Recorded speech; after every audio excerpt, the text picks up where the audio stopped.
Just motivation দিলে হয় না, বাংলাদেশের মানুষ মোটিভেশন নেয় না। একটা সময় ছিল সমাজই বাচ্চাকে পেলে দিত, সমাজে একটা রুল ছিল, কেউ সিগারেট খাচ্ছে বা কোনো দুষ্টামি করছে আঙ্কেল বা আন্টিরা দেখলে বাসায় বিচার দিত। তো সামনের যে আগামী 10 বছর আরো বড় পরিবর্তন হচ্ছে, এটা বাংলাদেশের প্যারেন্টসরা চিন্তাই করতে পারতেছে না। প্রত্যেকেই তার দায়িত্বর জায়গা থেকে দায়িত্বশীল এবং আল্লাহর কাছে জিজ্ঞাসার উত্তর দিতে হবে তাদেরকে।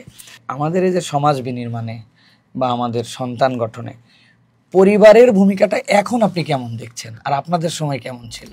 স্যার, আপনি জেনে আনন্দিত হবেন যে আমরা অস্ট্রেলিয়া বাংলাদেশ ইন্টারন্যাশনাল নামে একটা স্কুল আমরা চেষ্টা করতেছি যে আমরা একটা কিছু করব। তো সেখানে 3 ধরনের জিনিস আমরা বাচ্চাদের জন্য চিন্তা করে রেখেছি।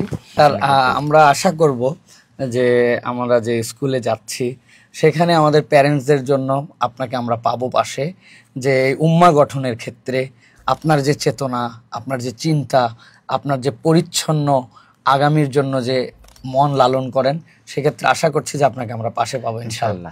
সন্তান প্রতিপালনে এই যুগের চ্যালেঞ্জ আপনি 3টাকে কি হিসাবে প্রধান 3টা কোনটা মনে করেন? তো আমরা স্যারকে ধন্যবাদ জানাচ্ছি এবং আশা করছি যে আমাদের প্যারেন্টসরা আমার স্যার থেকে অনেক বেশি উপকৃত হবেন। আমাদের যারা কথাগুলি শুনলেন তারা এখান থেকে কিছু পরিষ্কার মেসেজ পাবেন যে সন্তান আমাদের জন্য কত গুরুত্বপূর্ণ। আসসালামু আলাইকুম ওয়া রাহমাতুল্লাহি ওয়া বারাকাতুহু। কাছে দূরে দেশে বিদেশে আমাদেরকে যারা দেখছেন এই মুহূর্তে অথবা যারা দেখবেন আগামীতে, সকলের প্রতি আন্তরিক শুভেচ্ছা এবং মোবারকবাদ জানাচ্ছি। আমরা মূলত আজকে আমাদের অত্যন্ত প্রিয় মানুষ, আমাদের প্রিয় ব্যক্তিত্ব, যার পরিচয় এদেশের অধিকাংশ প্যারেন্ট যারা তাদের সন্তানকে নিয়ে চিন্তা করেন তারা ইতিমধ্যেই তার পরিচয় জেনেছেন যে তিনি আমাদের বাচ্চাদেরকে নিয়ে অনেক ভাবেন। আমাদের প্রিয় ব্যক্তিত্ব যিনি ডক্টর মোহাম্মদ সরওয়ার হোসেন স্যার, আমাদের ন্যাশনাল ইউনিভার্সিটি অফ সিঙ্গাপুর থেকে যিনি পিএইচডি করেছেন, শিক্ষক, গবেষক, একাধারে লেখক, অ্যাক্টিভিস্ট এবং সমাজ সচেতন, সাথে সাথে একজন বরেণ্য দায়িত্বশীল অভিভাবকও তিনি।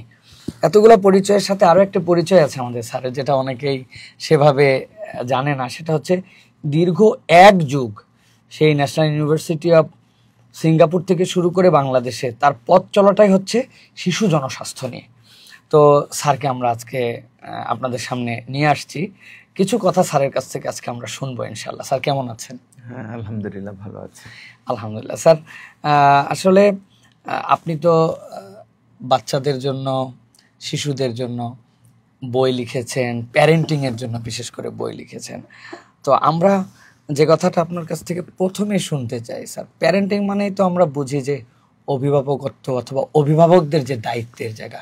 ইসলাম কিন্তু এটা তো অনেক গুরুত্ব দিয়েছে এবং আল্লাহ রসুল সাল্লাল্লাহু আলাইহি ওয়াসাল্লাম স্পষ্ট করে বলেছেন, আলা কুল্লুকুম রাইন ওয়া কুল্লুকুম মাসউলুন আন রাইয়াতিহি। প্রত্যেকেই তার দায়িত্বর জায়গা থেকে দায়িত্বশীল এবং আল্লাহর কাছে জিজ্ঞাসার উত্তর দিতে হবে তাদেরকে। আমি আপনার কাছে প্রথমে যেটা বলতে চাই স্যার, আপনার দীর্ঘ অভিজ্ঞতায় যে আমাদের এই যে সমাজ বিনির্মাণে বা আমাদের সন্তান গঠনে পরিবারের ভূমিকাটা এখন আপনি কেমন দেখছেন, আর আপনাদের সময় কেমন ছিল? হ্যাঁ, ধন্যবাদ। এটা খুবই গুরুত্বপূর্ণ কোশ্চেন। আমি যে বই লিখেছি, বইটা হচ্ছে সন্তান প্রতিপালন এ যুগের চ্যালেঞ্জ। এখানে বইয়ের যে মেইন থিম হচ্ছে যে আমরা যারা একসময় শিশু ছিলাম, ছোট ছিলাম, তখনকে যে আমরা যে ছোটবেলায় যে বড় হয়েছি, আর আমরা আমাদের জন্ম হচ্ছে 70 দশকে বা 80s যারা জন্মগ্রহণ করেছে তাদের যে একটা শৈশব ছিল, সামাজিক কাঠামো ছিল, 2000 সালের পর থেকে এটা মেসিভ আকারে চেঞ্জ হয়ে গেছে।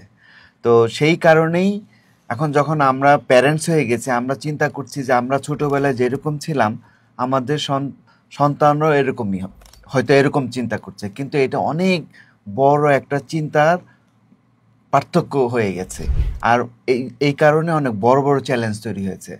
তো যে এই জন্য আগে যে একটা সময় ছিল যে সমাজই বাচ্চাকে পেলে দিত, সমাজে একটা রুল ছিল, কেউ সিগারেট খাচ্ছে বা কোনো দুষ্টামি করছে আঙ্কেল বা আন্টিরা দেখলে বাসায় বিচার দিত। এতে কিন্তু বাচ্চারা ফ্রিলি করলেও কিন্তু তারা একটা নজরে ছিল। কিন্তু বর্তমান সময়ে ওই ওই যে সামাজিক যে ব্যাপারটা এটা উঠে গিয়েছে। ইভেন কি আমি যেহেতু ইউনিভার্সিটিতে পড়াই, ইউনিভার্সিটির ওপেনলি ছেলে মেয়ে দেখা যাচ্ছে যে হাক করতেছে টিচারের সামনে, লিফটের সামনে, নোবডি ক্যান টেল এনিথিং, ভয় পায়। এই লেভেলে চেঞ্জ হয়েছে, বিশেষ করে প্রাইভেট ইউনিভার্সিটি, যেটা আমরা কল্পনার বাইরে ছিল।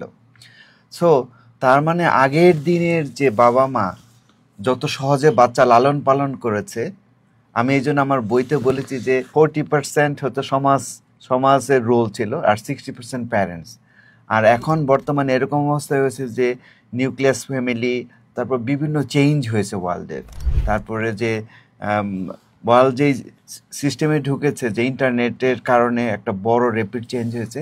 এই সমস্ত কারণে এখন যে বাচ্চা বাবা মাকে পালতে হবে, মানে আগের চেয়ে প্যারেন্টসদেরকে দ্বিগুণ পরিমাণে পরিশ্রম করতে হবে। স্যার, এই ক্ষেত্রে যে একটা জিনিস আমরা যদি লক্ষ্য করি সেটা হচ্ছে যে আগে তো আমরাও তো মানে আমরা হচ্ছে লেট 80s, মানে 90-এর দশকের মানুষ আমরা, আপনারা আমাদের সিনিয়র।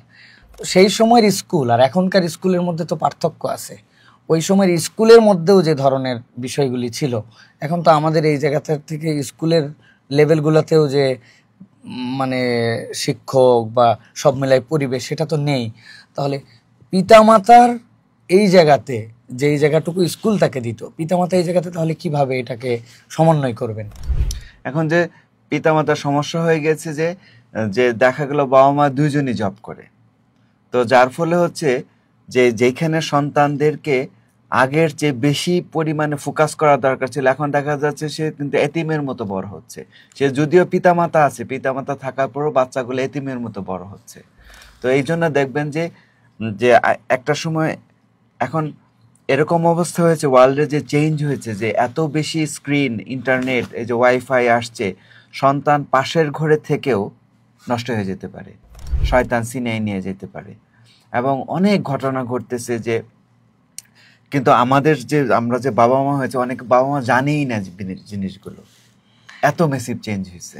আপনার কাছে যদি আমরা মোটা দাগে বলি স্যার, যে তাহলে সন্তান প্রতিপালনে এই যুগের চ্যালেঞ্জ আপনি তিনটাকে কি হিসাবে প্রধান তিনটা কোনটা মনে করেন? এখন আমি যে বই লিখছি, কয়েকটা চ্যালেঞ্জ নিয়ে আসছি। কিছু হেলথ চ্যালেঞ্জ আছে, আচ্ছা, হেলথ, আর কিছু হচ্ছে যে সামাজিক চ্যালেঞ্জ, কালচারাল চ্যালেঞ্জ। হেলথের মধ্যে আছে এই সময়ের বাচ্চারা স্ক্রিনের প্রতি আসক্তি বেশি। স্ক্রিনের প্রতি আসক্তি হওয়ার কারণে দেখা গেল যে ফিজিক্যাল অ্যাক্টিভিটি করে না। আমি ফিজিক্যাল অ্যাক্টিভিটি নিয়ে কাজ করি, 64টা দেশের সাথে আমার একটা রিসার্চ আছে, যে বাচ্চারা যে স্ক্রিন টাইম বেশি ব্যবহার করছে, এর কারণে অনেক বাচ্চা দেরিতে কথা বলে।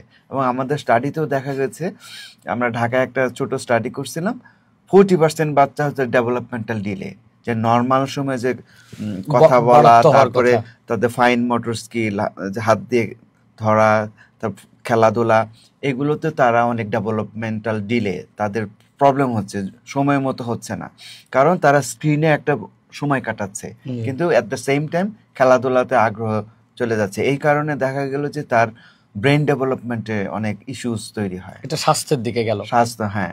তারপরে এর কারণে এর সাথে লিঙ্ক হচ্ছে অটিজমের সাথে লিঙ্ক আছে, দেরিতে কথা বলা, এই জিনিসগুলো আছে। আর বাংলাদেশের স্যার, এই স্বাস্থ্যের কথা যেহেতু বলেন, এর সাথে যে আমাদের সময় স্কুলে পিটি প্যারেড ছিল, আমাদের সময় স্কুলে বড় একটা মাঠ ছিল, খেলাধুলা ছিল। এখন আমরা স্কুল করছি, স্কুলগুলো আমাদের একটা ফ্ল্যাটের মধ্যে আবদ্ধ, জায়গা কম।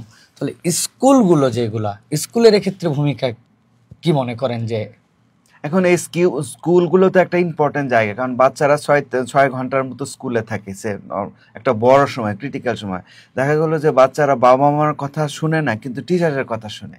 এখন যদি স্কুলটা যদি ওই পরিবেশগুলো প্রোভাইড করে, তাদের যে ফিজিক্যাল অ্যাক্টিভিটি যতটুকু করা দরকার, এইটা যদি স্কুল যদি নিয়ন্ত্রণ করে, তাহলে তো এটা অনেক ভালো হবে। এখন সমস্যা হচ্ছে প্রত্যেকটা স্কুল তো আসলে বিল্ডিং বা একটা রুম ভিত্তিক স্কুল হয়ে গেছে। স্যার, আপনি জেনে আনন্দিত হবেন যে আমরা অস্ট্রেলিয়া বাংলাদেশ ইন্টারন্যাশনাল নামে একটা স্কুল আমরা চেষ্টা করতেছি যে আমরা একটা কিছু করব। তো সেখানে 3 ধরনের জিনিস আমরা বাচ্চাদের জন্য চিন্তা করে রেখেছি। আপনি যেহেতু শিশু বিশেষজ্ঞ, এটা আপনি কিভাবে অ্যাগ্রি করেন? একটা হচ্ছে সুইমিং তার জন্য বাধ্যতামূলক।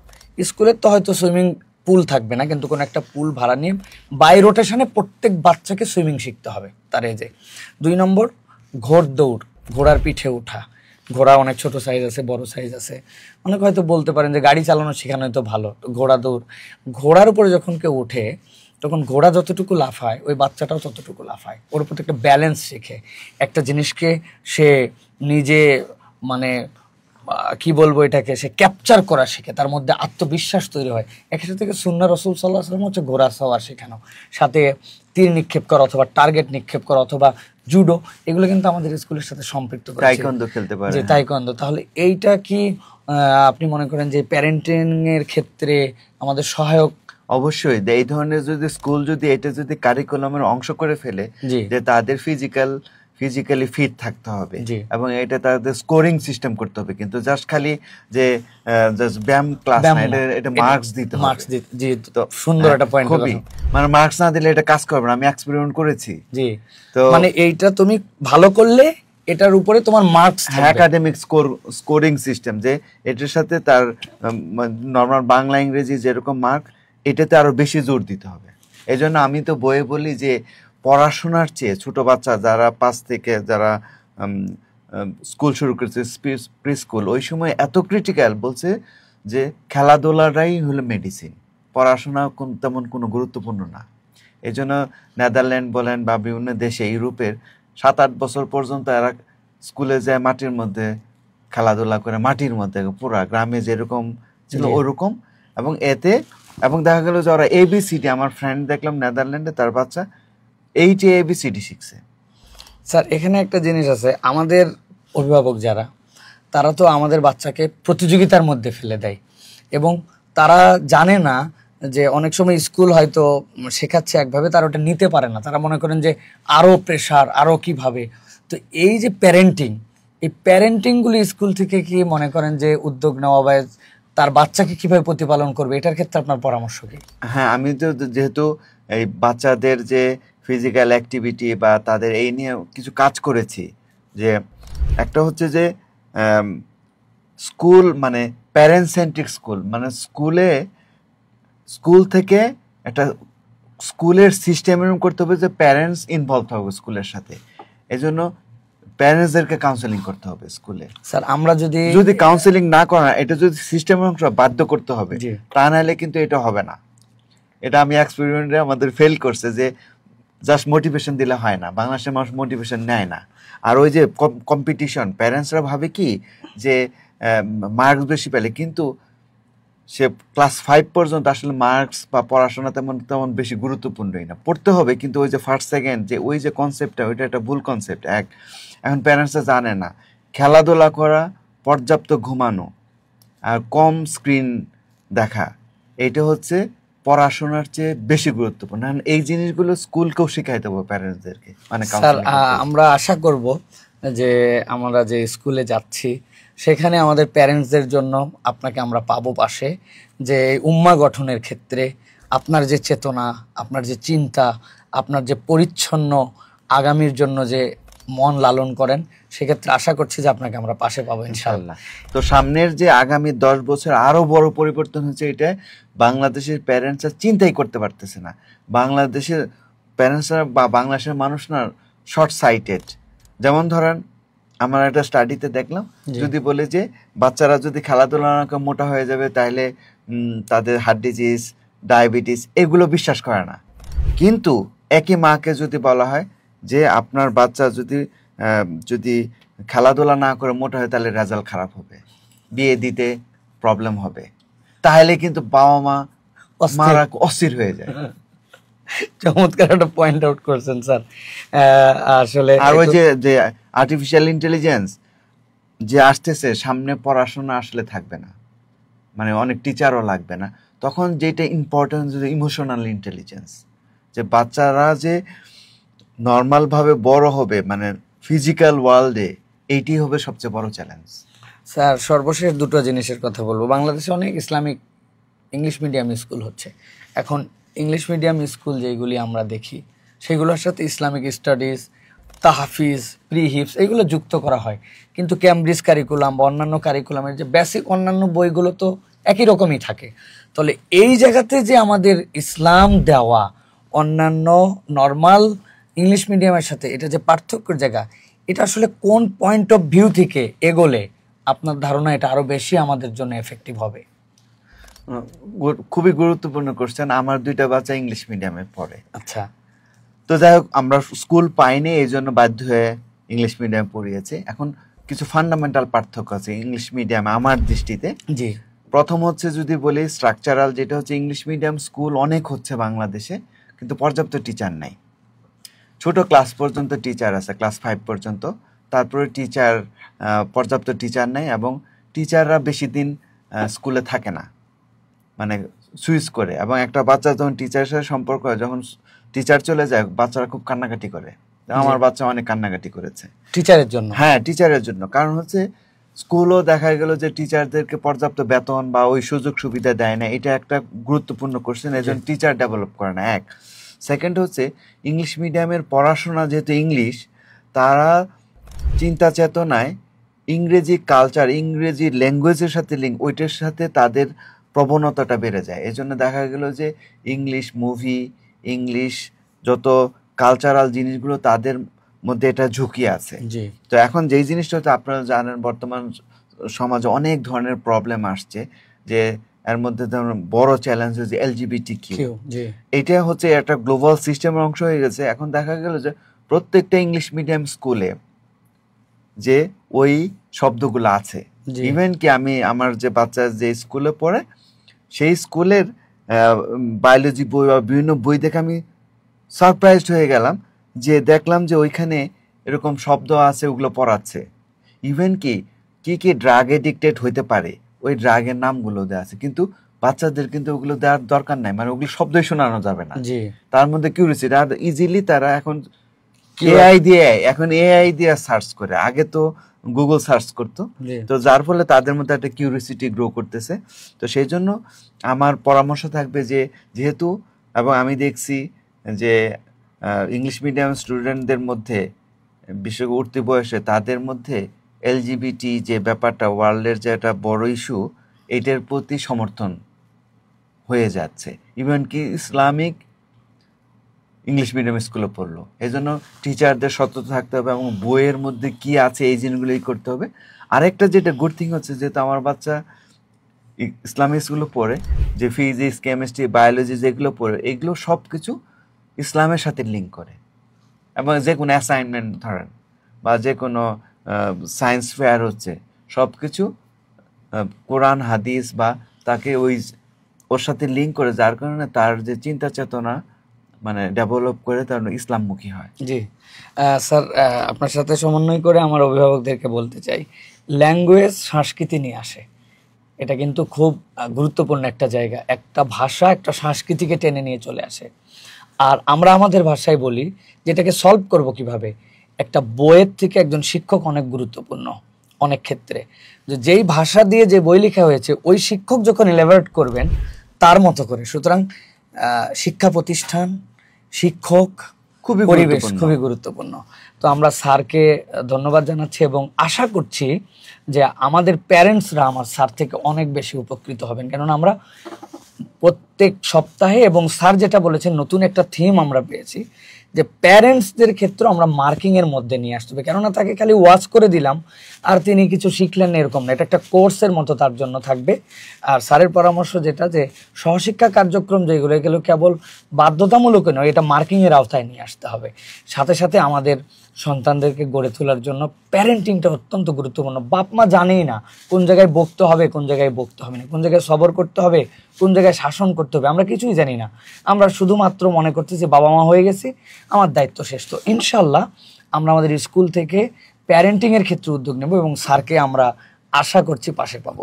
সর্বশেষ আমি বলবো আমাদের অভিভাবকদের জন্য স্যারের পক্ষ থেকে স্পেশাল কোনো নসিহা থাকলে আপনি মেহরবানি করে দিবেন। তো যেটা আমার নসিহা হচ্ছে যে, প্রত্যেকটা সন্তান খুবই গুরুত্বপূর্ণ। এটা হলো সবচেয়ে বলা যায় যে সবচেয়ে বড় ইনভেস্টমেন্ট প্যারেন্টসের জন্য, এবং তাদের যে ছোটবেলাটা খুবই গুরুত্বপূর্ণ। যে এই জন্য তারা কিভাবে বেড়ে উঠছে, এইটাতে 100% ফোকাস করা দরকার, এবং কি আগের চেয়ে ডবল ফোকাস করতে হবে। তা নাহলে বাচ্চা আমার কাছে থাকবে, কিন্তু বাচ্চা হারায় যাবে। সেটা হচ্ছে আমরা একটা এন্ড টাইমে বাস করছি। তো এই যে চেঞ্জগুলো সম্পর্কে জানতে হবে। এই জন্য school could B a good place, যেখান থেকে স্কুল থেকে প্যারেন্টসরাও এই নলেজগুলো পাবে। তো সেই অনুযায়ী যদি বাছাই করেন ইনশাআল্লাহ সুসন্তান হবে। একটা আছে যে কেরিয়ারে ভালো করা, অনেকে ভাবে যে ইঞ্জিনিয়ার, ডাক্তার হলো বা সায়েন্টিস্ট হলো এটি কিন্তু এনাফ না, তাকে সুসন্তান হতে হবে।